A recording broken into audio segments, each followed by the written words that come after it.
Today on the Owner Suite, I'm here with Peter from SGC Grading to go through the incredible story of going from 8 employees to more than 100 employees, all during the pandemic. You've been invited to the Owner Suite, where we get down to business with the movers and shakers in trading cards, NFTs, rare collectibles, and other alternative assets. Click the subscribe button so you can keep coming back.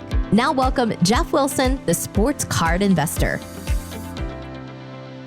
Hello and welcome to the Owner Suite. Very special episode today because we are on location with Peter, the president of SGC Grading. Welcome, Peter. Thank you, Jeff. Thanks for being here. Absolutely. And we're going to have an incredible conversation about what it is like to scale a company with everything going crazy around you, where you have so many orders coming in that you cannot possibly keep up with demand. You're literally having to hire 100 plus people, the size of your employee base, take it up 10x.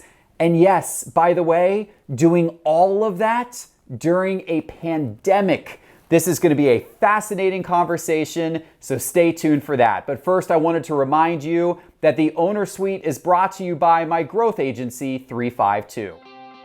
At 352, Jeff and his team work with growth stage and enterprise companies to drive new revenue.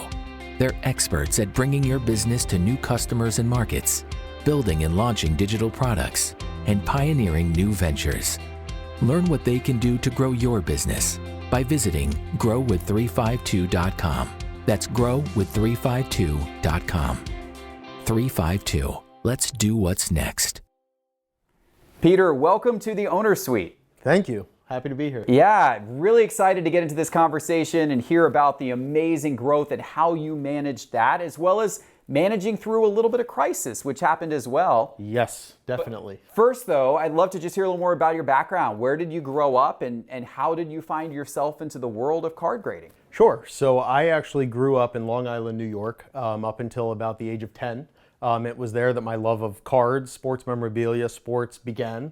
I had an unbelievable local card shop. It was run by an older gentleman who almost handled it.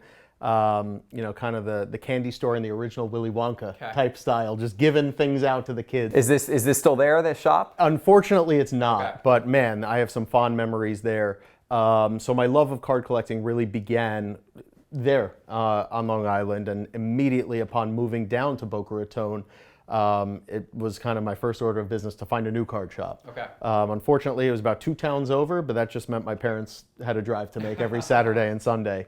I've just been doing this for quite a long time. My enjoyment has only grown. I could have never imagined I'd be in this position talking to you right now, Jeff, I have to tell you. But man, I can't complain. It's stressful, but I cannot complain.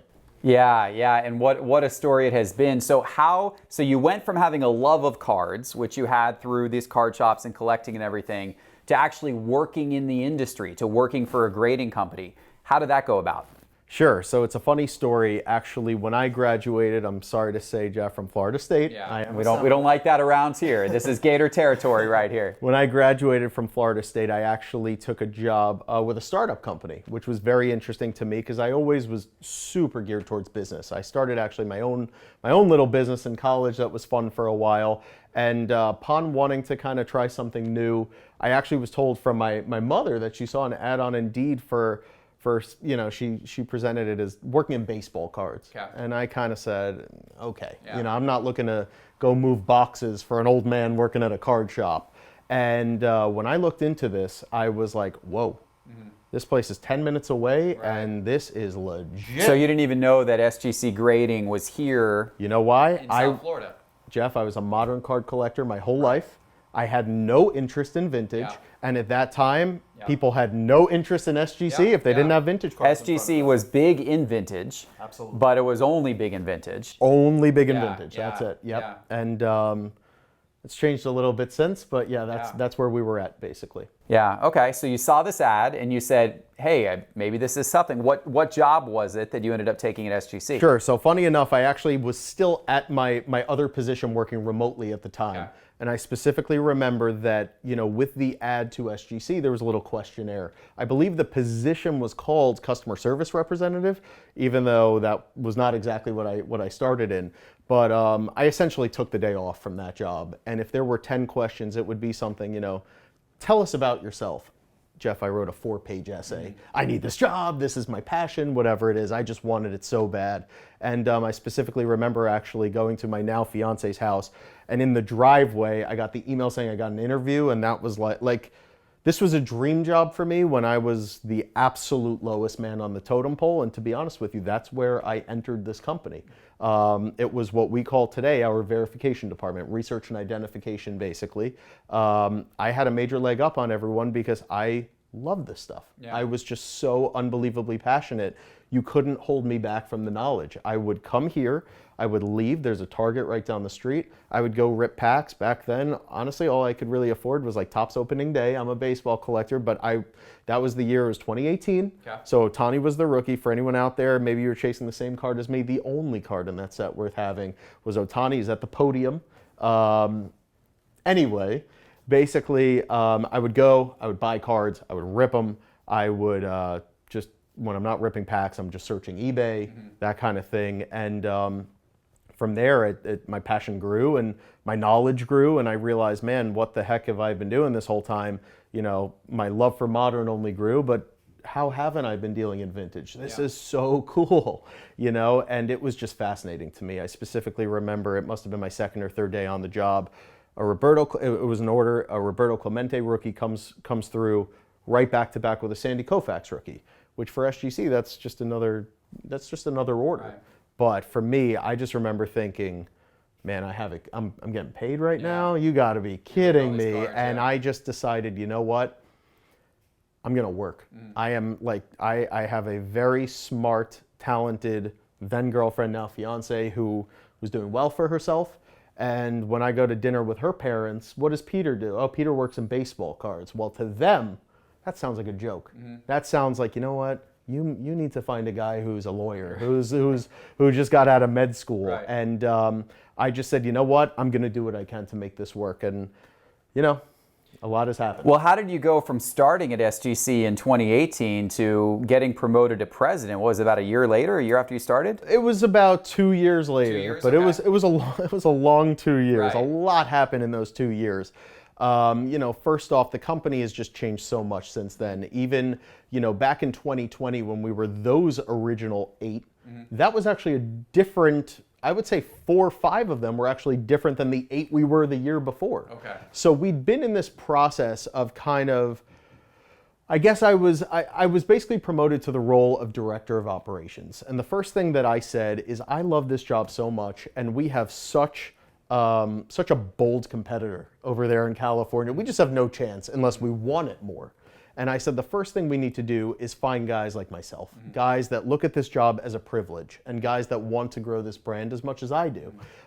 We immediately started searching. I made some key hires. I actually took in like a few of my friends even, because I knew that they were ready for the challenge like I was, and they appreciated the cards. And from there, May of 2020, the other grading companies closed. So you became president right before the pandemic? I became president after I did my first ever speaking engagement in May of 2020 that, amongst other factors, led to us getting more cards than we could have imagined we got. The pandemic happens. You went out there. I remember seeing you do an interview where you talked about SGC and I talked about and you said SGC is ready for modern cards. You're ready to step in. PSA pauses, BGS pauses due to COVID. Their operations, these are the other, of course, major grading companies, their operations shut down. And at that time, you guys are small potatoes compared to them. Absolutely. Compared to the size that both of those companies are. Not even on the map. Right. And I think what really happened that I wasn't expecting is we couldn't have paid someone to put a modern card in our holder 2-3 years ago. And when I had done that interview, I just expected, maybe I'll convince 40, 30 people, to try us out. And I guess just the timing, the pitch, whatever it was, it just clicked. And it clicked more than I wish it did to some degree. But now, we just work every day. We've learned from it. It's almost like, I almost think of it like when someone has a health scare, that's when they start, now they're a vegan because they never want that again. And it's almost like, look, we've been through that and we learned a lot. And, now we just try to do it the right way. And there's an amazing stat that you told me as we were looking around your office here earlier. You told me that, so as you just said, before the pandemic, you guys were almost entirely grading vintage cards. Yes. No one in the modern market really paid any attention to your grading services. Now you told me that it's over 90% modern is what you've seen over the last year. Yep, over 90%. That's modern. incredible. What I mean, so that obviously has been a lot of what just flooded in. So, so you do this interview in May of 2020. You go on and you say SGC's here, PSA is shut down, BGS is shut down, but SGC is here and we're ready to grade your modern cards. And what happens? So first off, I'm not sure people understand really the magnitude of what happened. When you are a company of 8 people who do, a certain amount of orders per month, not many compared to what we do now. I mean, it was a safe, but it almost had drawers. And I specifically remember that a month worth of SGC orders fit in a drawer. I could wrap my arms around our month. And literally a week later, we went, an average day could have been 7 orders for us. And about 1 week later, our average day jumped to about 257 orders. So it was as exponential gets, at a more rapid pace than you could ever imagine during the pandemic, while we had space that accommodated our 8 employees. So this was So packages are just flying in the door. Flying in the door. So the first day, let me guess how this went. I'm guessing the first day that you saw more packages, you're probably excited. You're like, oh, look at this, right? I used to have talks with the team, just telling them, guys, one day it's going to click. Like, we just got to keep doing it right, and it's going to happen. And it's like a kid in a candy store. You're eating so much, but you forget, like, there's something going to happen to you. You're going to get full. So first day, packages show up. You and the team are excited. Second day, more packages show up. You and the team are still excited. Yes. When did you start to say, oh my God, this is going to start to potentially turn into a real problem? The mistake that I made personally, just based on, let's say, my own inexperience in dealing with that kind of volume, is I think we just looked at it and we said, well, this order still has, let's say, 18 business days left. So we're good. But the problem is you're going to get thousands and thousands of cards after those orders come in. It sounds almost like, well, come on, a dummy would know that. We had no experience getting this kind of hobby love. None. I mean, we had to fight and fight and fight just to get any cards in. So when all of a sudden we couldn't hold them back, when that situation presented itself, I was not the man for the job. I would argue that one of the other leaders of the grading companies might have been a really good consultant to me, just to say, hey pal, you might want to come out and do this, because I've been through it. And I had never been through it. I didn't want to almost let the people who believed in us with everything, I didn't want to let them down. And it was just, I have grown quite a bit since then, as has the whole team. And I can't say it enough. Unacceptable. What am I going to say? It was the right move? No. I'm still paying for it. Yeah. So all I could do is admit the fault and learn from it moving forward. There's an old UPS commercial where I remember it was during the .com kind of boom time period. There was this, when e-commerce first started to get into vogue, where there was like this software team that was standing around a computer and they pressed a button to launch their website. They're like, boom, and their website goes live, and they're all standing around and there's an order counter on their screen and it ticks to 1. And they just start cheering and high-fiving, and then it ticks to 10, and they're going crazy, and then it ticks to 100, and they're like just like hugging and starting to jump up and down, and then it ticks to 1,000 and then 10,000 and then 100,000, and everybody just stops and looks at the screen, and then all of a sudden it's just panicked faces of everybody in the room going, oh my God, you know, how are we possibly going to fulfill this, right? I can certainly relate to that. I can only imagine what that felt like. But what a unique problem to have. I mean, most businesses, most companies face the opposite problem, which is that you're fighting to get customers, you're fighting to bring in business. It's a struggle to be able to get enough business at the pace that you want. Yep. And here you are, and it's not just SGC, it's other grading companies have experienced this over the last year, so much so that your big competitor, PSA, had to just close their doors again recently. Yep. So many orders coming in, so much influx, so much growth in the hobby that it seems like nobody can keep up. And it's, on one hand, it's a good problem to have because it's a problem of too much interest, too many customers, too much money. But on the other hand, the operational challenges and complexity that creates, and then in your case, the customer service nightmare. Yes. It sounds like it was a nightmare from a customer service perspective. It was an absolute nightmare. I mean, there's only so long a very, very sincere apology goes. You know, at the end of the day, there's no excuse. You know, what could we have done? I mean, the one thing that I look back and say, you know what, we did that really, really right, is we made no money. We put every dollar we made back into this. You know, 100 new employees, all this equipment. We have 3 new offices, you know, and we'll shortly be signing a lease on our 5th. I just think, you know, as far as that aspect goes, the building we did. I look back, I say we couldn't have done it better. But the customer relations, the PR side of things, man, I just fumbled the football. Yeah. I mean, what could I say, you know? But look, Jeff, you're here today. You know, we're really we're looking to right the ship. We have a long way. We were talking earlier. You know, this is the 2nd inning of this game, and I really think that you know, when you win the game, people don't look back on that first at bat where you got caught looking. You know, so we got a lot of time to make up for it, and I just hope that. I want to please people. Yeah. Like I love this company, I love my employees, and I love our supporters, and I mean it. I just want to see happy people. Yep. You know, it's not fun to have people upset with you. It's just not. I care. So you went through this time period where obviously you got way behind on orders, but you didn't just sit back and allow that to happen. You started trying to scale aggressively, and today here we are, almost a year later from that moment, and I now see over 100 people around your office and everything like that, and back then it was only 8 going into that period. So how did you approach that? How did all of that scale begin to occur? Sure. So here's what I would say to you, Jeff. We've seen the office. You've met the employees. I bet you couldn't tell me which ones were a part of the 8 and which ones have been here for 3 months.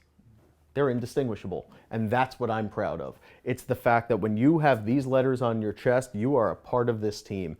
We move quickly, we move aggressively, and we set our expectations high. Our interviews are not, you know, 15 minutes, hey, how are you? You have a pulse, come walk in the door. Oftentimes I conduct them myself when still possible as we grow. But I literally give them the speech that you kind of started this talk with about the hobby growth and about how unique this issue is, because they look at our company, meaning you know, new applicants, let's say, as another company. Mm-hmm. They're like, oh, this is interesting. It's in sports. And I have to explain to them, you are about to step into a very unique place in a very unique industry. And it happens to be an unbelievable opportunity for you. And we just believe in building employees up rather than, you know, telling them, yeah, you're great there, no, kind of stay there and don't bother me, right. That kind of thing. So, you know, there's a reason I know everyone's name. I don't pretend to be the smartest guy in the world. You know, I just think that I'm good with people. I care about people, and this is who I am. Like, this is real stuff. And I just think that, you know, when I see these people in the halls, I say, you know, what's up, Josh? Mm-hmm. And I mean it. What's up? I always say to these guys, never say good morning, because that's not real. Say what's up. Mean it. You want to know the person next to you, like, you good? Yeah, good. You know what I mean? It's a real personal, intimate setting where Again, if I have an employee who was hired for encapsulation and their dexterity is not there and I just don't feel comfortable with them handling our customers' cards, all right, I'll call them in my office. I'll kind of, shake things up a bit, stick them somewhere else and see if that works. We do not, I'm very happy to say our retention rate, I don't think we've lost a single, like a voluntary single employee this entire time. They come in, they don't want to leave. It's a special place. You work hard. I don't care if you've been here 3 months, 3 weeks, you get what you deserve. So I could talk for hours about the unique opportunity, the unique business structure this is, but the fact is I run it. I know what I want because I did every job myself. I happen to think I was very good at those jobs, not because I'm gifted, not because I'm smarter than you, because I cared a lot. And if you care a lot, you're on my team and I'm going to treat you right so you stay on my team. Yeah, it's not rocket science. It's not, but it's something that a lot of companies struggle to get right. It's something, it's not rocket science, but there's a lot of companies that don't have that type of culture, that don't necessarily have that type of leadership, that struggle in some of those areas.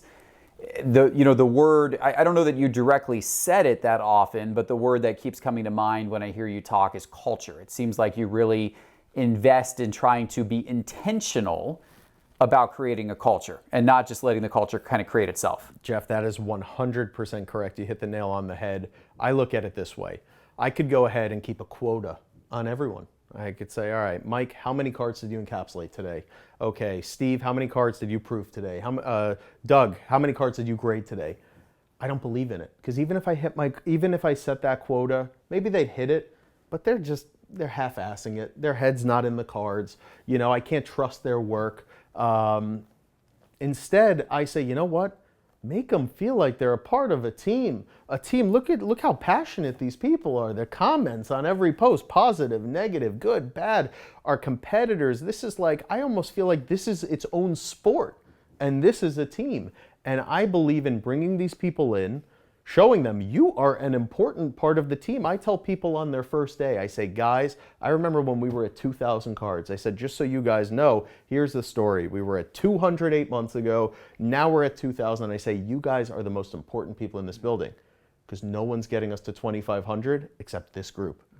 You're going to take it. You're going to run with it. You're going to join us. You're going to make this happen. Or are you going to not take the opportunity? You're going to take it for granted, basically. And what I find, they don't take it for granted. Yeah. They really work. And man, these guys care. Yeah. They really do. And that's why while I'm here, I don't have to worry about what's going on there. I don't have to make sure we're hitting our numbers and getting out the right amount of cards because it's as if I'm in every room watching them. They don't need me there to tell them this matters. They know it matters. So somebody out there is watching who is put in a leadership position at an organization, whether they were promoted like you were into a leadership role, or whether they founded their own company or their own product or their own venture and they're now leading a team. If you could give them one piece of advice to help them, with that venture of being able to lead a group, what would you tell them? Sure. So what I just told you, Jeff, works for me. It worked in my situation. The fact is, I work in sports cards. I know a lot about sports cards, and I understand how to kind of convey that message and bring people in so they understand it. However, people may have a different personality than me. They may be, a little more behind the scenes, whatever it is. So what I would say is don't try to copy anything. Find what works for you and stick to it. No matter what you hear, no matter what you read, no matter what you see. Because I specifically remember when we were 8 people, and we got to that point, almost like in your analogy, where all of a sudden 100,000 orders came in and you start panicking. And the owner of the company came to me and he said, all right, Pete, you did it, man. You broke us into this modern market. All these people threw their faith behind you, but now what? And I remember I said, you know what? We have 8 guys who care tremendously. They would die for this brand. And I just said, I'm not changing a thing. I will add 1 person and they will fit into us. And then I'll add 2 and they will fit into us. And we did not deviate from that at all, which is why from 8 people to today, SGC feels exactly the same, which is really special. So let's talk about that today state. So today you are over 100 employees. Mm-hmm. And how much has your scale increased, comparing how many cards you can kind of grade in a day-to-day compared to how many you were able to grade back then? Sure. So obviously we went, like I said, from 8 to over 100 employees. Back then, it varies based on the makeup of the cards that came in that day or that month. But we were basically sending out anywhere between 200, call it, and 250 cards per day. Today, we send out 4,000 cards per day, that is very abnormal for anyone watching. I know that there's unfortunately not as much transparency in this industry as people would like. But the companies kind of talk to each other, and it's almost, imagine it's, even if it shouldn't be, it's like insider info. This is not normal. This doesn't happen, and we're winning that game for sure. I think a big reason that I'm here is just to show people what we are, and the fact that we are really good graders. We know these cards. We've been doing this, even though we didn't have 100 people for 20 years. The grading team, the grading standards. The people that used to grade cards for us before are the same people that train these new people. Believe me, they were not ready to sacrifice 20 years of brand building so, Tommy could start grading 3 weeks early. It didn't work like that. And they've grown with me. I mean, it's unbelievable. One thing that's so special to me is seeing, we used to have one encapsulator. One guy put every single card from SGC in the holder, and I think I remember speaking to him and just saying, dude, we work our asses off. You're going to lead a department. And now he's got a team, I believe it's of 35. And you can imagine he's grown a lot. He never managed 35 people, but that's my guy. If I could trust him back then, if I'm truly trying to scale this but not lose that intense passion for what we do, what am I replacing him for someone who's managed 35 people? And you know what, if you don't think it works, well, I just told you that we're at 4,000 cards, and that's abnormal, so I'm doing something right. We're doing something right, I guess I should say. And speaking to that, the people around me. I mean, I'm good at a few things. I am not good at more that I am good at. And I am not afraid to say it, and I am not afraid to say, yeah, I'm a dope at that, so you'll do that, but I'm really good at this, so I'll do this. And the second you kind of hold on to everything, man, if I did that, we wouldn't be here today. Yeah. Operationally, I've led companies such as my growth agency 352 that have had periods over the years where we've had to scale very quickly, where we've added a lot of different employees in a short period of time. The most challenging thing is to keep your operations consistent, to keep your quality consistent as you're adding tons of new people into the mix. Yeah. How were you able to keep the operation strong in a period with so many new people coming in?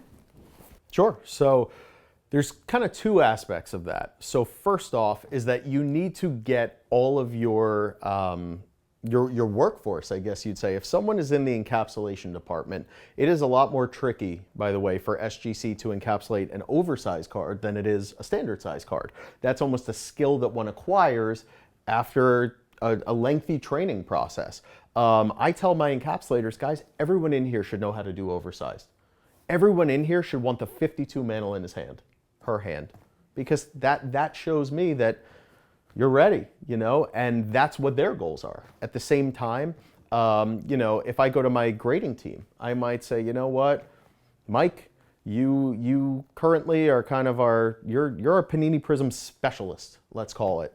No one knows this stuff like you know this stuff, but you don't know anything about T206s. So we can't give you any of those. That hurts my business, man.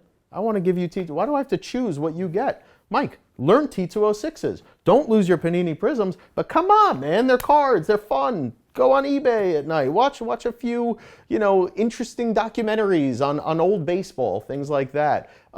This is how I talk. Like this is what I say when I'm having team meetings. I'm like, you know what? I tell all the guys, the girls. I literally say, I want to pay you more. I want to grow this thing. I want to, we need to grow together, but it's in our hands. And I know that I'm doing what I can for my own growth. I just need it out of you. And if you give me that, you'll be rewarded. Yeah. We're going to win, so. Seems to have worked well. Definitely. I appreciate it. I appreciate it, Jeff. I think though, kind of hitting on the second aspect is while these employees are building themselves up to what the business needs them to be, it's also important that the business has its own back and says, you know what, that person's not ready to be doing that, or it's not the time to be doing this. And I think a lot of that insight, kind of knowing what's going on the ground, comes from the fact that I know everyone's name, and my director of operations surely knows everyone's name, knows where they're at in their training, knows what they need to improve on, what cards we can trust to that person, what cards we would never in a million years want to send to that room, things like that. So it's almost having your employees back and not putting them in situations where they may fail, but also getting them growing so that you don't even have to worry about it in the future, and you could just kind of all of a sudden forget about aspect number 2. Yeah. So as we sit here today, you are actually at another interesting inflection point with your business, because your big competitor, PSA, has once again shut down again. A year ago, they shut down due to COVID, and that gave you the opportunity to shine, and that's when you got flooded with packages, and we talked about that story. Here we are a year later, and PSA has now once again shut its doors to most submissions, this time because they were too busy and couldn't handle the volume. So they've decided to shut down, to take a hiatus. We don't know how long it's going to last. We're hearing now that it may last for quite a while. And so, for some of the service levels at least, for the lower cost ones. And so, how are you ready for the moment now? Because the moment is potentially here once again, just like it was a year ago. Right. So the first thing I want to do is give credit where credit's due. Look, PSA, there's no doubt about it. They're Bitcoin. We're Ethereum, and we're comfortable with that. But I got to say, that's not an easy decision. I make a lot of decisions that aren't easy. I can't even imagine being that size, holding that much impact on the market. That was the right move. For anyone, by the way, who, I do stay up to date with public opinion and things like that. And for anyone who questions that move, guys, you could make the argument, I'm going against them. You're wrong. That's the right move. They needed to do that. I can respect that. But, as far as the challenge that we're facing now, the challenges never end. Because March was arguably the best month in this company's existence. And that's not based on revenues, that's based on customer satisfaction. The fact that finally I was making right on the promises I'd made to our supporters, which is that, guys, I'm gonna build it. We're all gonna build it, and we'll be ready for you. And we were. And like I said, the supporters were growing by the day, as was our team. But then one just went totally out of whack from the other. And it's a challenge. I mean, there's only so much working nights and overtime you can do. But, we're taking a little different approach. Like I said, 4,000 cards after 200 cards 1 year before is not normal. And we're looking to carry that kind of abnormal growth into the next few thousand, and on from there. So there's some interesting things we have in the works, but I think overall, it's just growing this team. It's expanding this opportunity that I was so blessed to be given to actually make a living doing what I love. And what I found, I guess you'd call me an athlete. I've been overweight my whole life, but I played baseball when I was younger. And, I remember my buddies, they wanted to make the major leagues, and I was grounded enough to be like, guys, we're not making the major leagues. And guess what? None of these guys could make the major leagues. But we're really good at this, and it's awesome to have something that's like, this is our sport. And I would argue I'd rather be doing this than hitting a baseball. I've been a collector my whole life, and what's amazing to me as well, and I don't mean to go off on a tangent here, but it's just so amazing, Jeff, to see a guy who came in here, that I may have interviewed, and he's like, yeah, I heard about cards and all of a sudden I go in, a few weeks later, and he's got his first few cards, and his card savers like in front of his computer that he bought on eBay because he's just getting into it. And, progressing 8 months later, he's correcting me on something about a specific, that's like, it gives me chills. It really does. I am obsessed with this hobby. I love this stuff. And when I see it growing, not to people who had it in them already, like guys like you, but to others who had no idea about this. That's where I say, you know what? This is really, really cool. And that's my favorite thing about the job. Yeah, that's awesome. And I do want to mention to everybody listening and everyone watching that If you are interested in submitting your cards through SGC to get them graded, we now have a special bulk submission deal with them at Sports Card Investor, where you can get your cards pre-screened and also graded at a cheaper price than you can get by going direct. If you're interested in finding out more about that, you go to sportscardinvestor.com and click grading in the main menu bar. You can learn all about it there. So Peter, where's this going? Do you see this hobby continuing to grow? Do you see your company continuing to scale? I know it's hard to predict the future in a fast-growing environment, but where would you say things are going to be a few years from now? Well, I can say with 100% certainty, Jeff, that we are certainly going to continue to scale. And the reason for that is because I don't care if the demand goes up. Frankly, I don't care if the demand goes down. You know what it's going to mean? All of a sudden I can offer lower prices and take in more cards. And the fact is that's a winning situation to me. I don't see, as big as this hobby's grown, guys, there's not going to be, there's no magic fix. It's going to take some time. And I just look at this and I say, you know what? How special will it be if we can really stick by that kind of motto, like get the service you deserve. Get the service that you'd get in any other industry on earth. And as the demand does go up, it's hard. I could say it's going to get harder, but man, we've been through some stuff, So I think it takes a lot to sink this ship at this point. 4,000 cards a day for anyone watching. That's a lot of cards. That's a lot of cards going out of here a month. But there's so many more of you. I've learned that the hard way. Yeah. Like, believe me, that doesn't scratch the surface. Yeah. If our competitor doing what they do just had to close. Don't get me wrong, I'm not sitting here saying we're ready for that. I'm just saying we're ready to really serve a fat chunk of the people that love this like we do. And the only thing I could really guarantee them is that their cards are graded by experts. Their cards are graded by experts who care about getting the grade right, not just sometimes, every time. If their card is about to go out with some kind of defect on the holder or the label, it's going to be cracked out of its holder and redone. And you're going to get a fantastic turnaround time. I mean, that I can guarantee, because even if we get so flooded where we're now risking that, even if it's drastic, it's not happening. So take my word for it. We are not going to take in more cards than we can handle, even if that means drastic measures. Unfortunately, I can't predict if that will be necessary. I truly hope it's not, because, I want to give happy news. It's a lot more fun. But just know our intentions. Our intentions are just to serve everyone. And we've made the decision that in doing that, it doesn't help you guys or us to just say, send them all in. Because then you're paying us for what? To have your card sit here for 8 months? Come on. I wouldn't do that personally. So I just look at it and I say, even if we have to raise price, turn it off, whatever it is, it's temporary. It's just until I keep building. We build very fast. Let us keep building.